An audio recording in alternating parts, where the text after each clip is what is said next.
Hello, I'm Tony Collins and this is the Rugby Reloaded podcast. It's where I'll talk about the history of rugby and occasionally the other codes of football, try and challenge some of the common misunderstandings about the game's past, and also perhaps shed some historical light on present day issues. I thought I'd start at what seems to be the beginning and talk about William Webb Ellis himself. If you've ever been to the town of Rugby, you can't help but notice the fact that it's dominated by the presence of Rugby School, one of the world's most famous and prestigious private schools. Nothing symbolises this more than the larger-than-life bronze statue of William Webb Ellis that stands in front of the school overlooking Rugby's busy A428 road. In 1823, so a plaque at the other side of the school tells us, in fine disregard of the rules of football then played, young William Webb Ellis picked up the ball in the middle of a football match and ran with it, thus originating the distinctive feature of the rugby game, the plaque continues.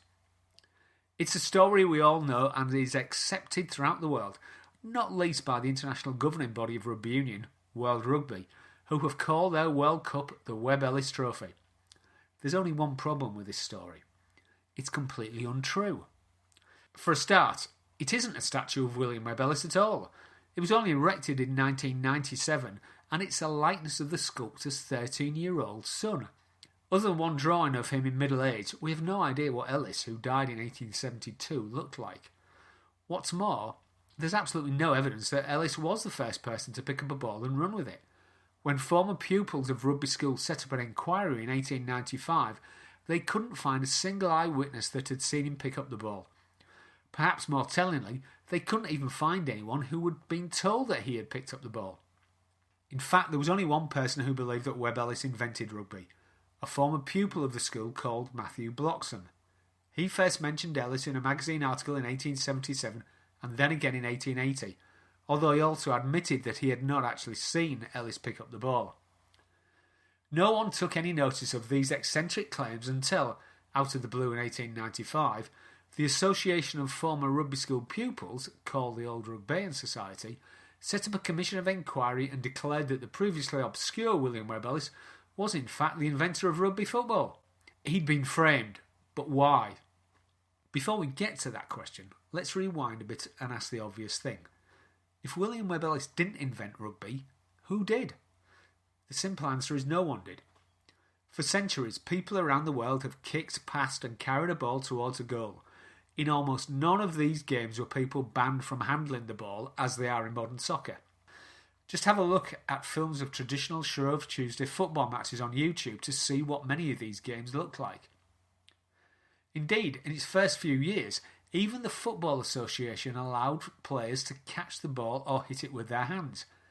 After all, it's as natural to pick up the ball with your hands as it is to kick it with your feet. So the basic principles of rugby had been there as long as people had lined up in two teams and tried to score goals against their opponents.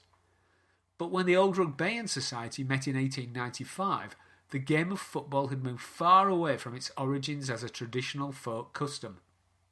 Britain now had two versions of the game, association football and rugby football, and there were major variations of football being played in Ireland, America, Australia and Canada.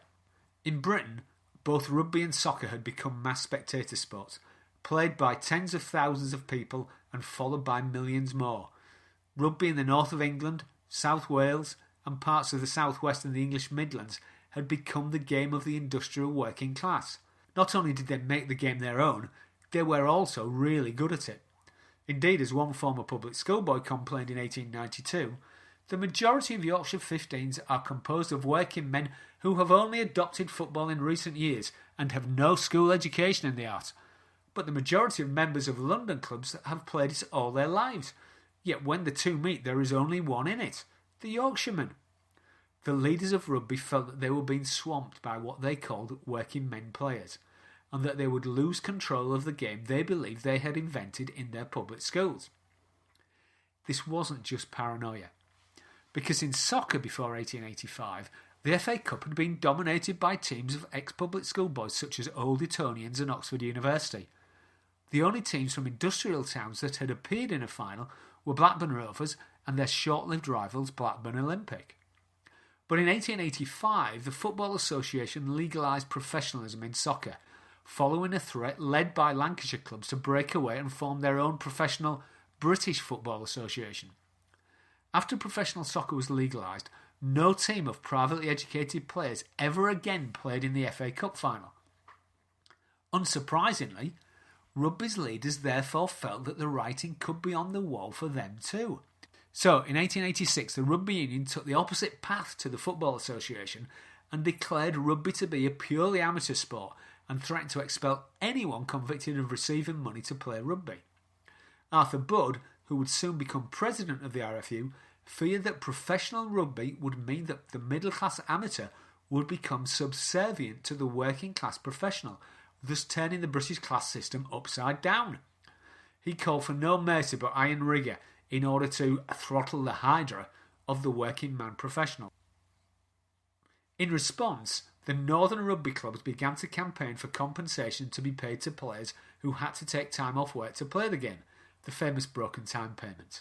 But the RFU turned them down and refused any attempt at compromise. The issue came to a head in 1895 when the northern clubs realised that the RFU was going to try and expel them one by one, and so in August 1895 the top northern clubs met in Huddersfield to break away and form the Northern Union.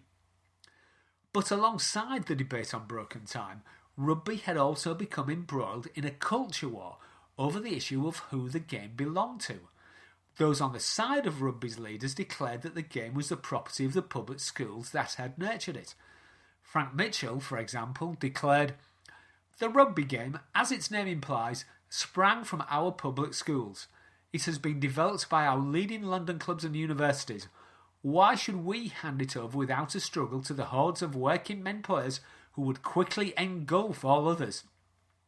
On the other hand, supporters of working class rugby players, such as Salford's A.A. Sutherland, argued, "The prosperity and popularity of the game dates from the time the working man commenced to interest himself in it, both physically and mentally.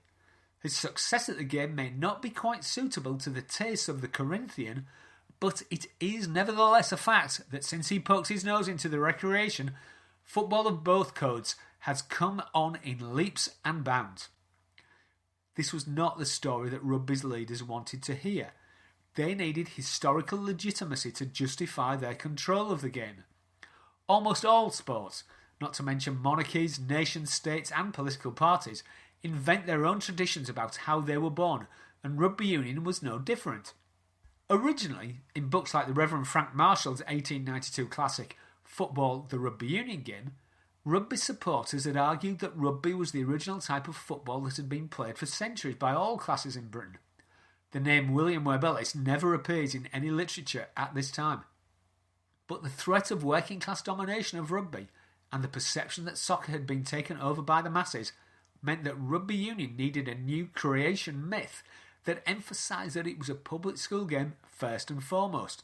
And so the William Webb Ellis story quickly spread around the rugby union world, giving authority to its middle-class leadership and undermining the claims of rugby league to be a legitimate form of the game. The myth had one more significant impact. By implying that William Webb Ellis was playing a game of soccer when he picked up the ball and ran with it, despite the fact the Association Code of Football did not exist until 40 years later, the story promoted the idea that soccer was the true original form of football. So by trying to invent a tradition that said rugby had always been a sport of the privately educated elite, rugby's leaders inadvertently bolstered the idea that soccer had always been the people's game. In short, the ultimate beneficiary of the William Webb Ellis myth was not rugby, but soccer. So William Webb Ellis was framed, and while this creation myth may have helped rugby union's campaign to marginalise rugby league, it ultimately allowed soccer to marginalise rugby's place in the history of sport, which only goes to show crime doesn't pay, especially when it comes to history. I hope you've enjoyed this first episode of the Rugby Reloaded podcast. If you want to follow me on Twitter, my name is Collins Tony, or one word. And if you want to know more about the topics that I'm discussing in the podcast, you can look at my website, www.rugbyreloaded.com. I'll be back next week when I'll be talking about why soccer triumphed over rugby, the story of rugby's great own goal. I look forward to seeing you next week.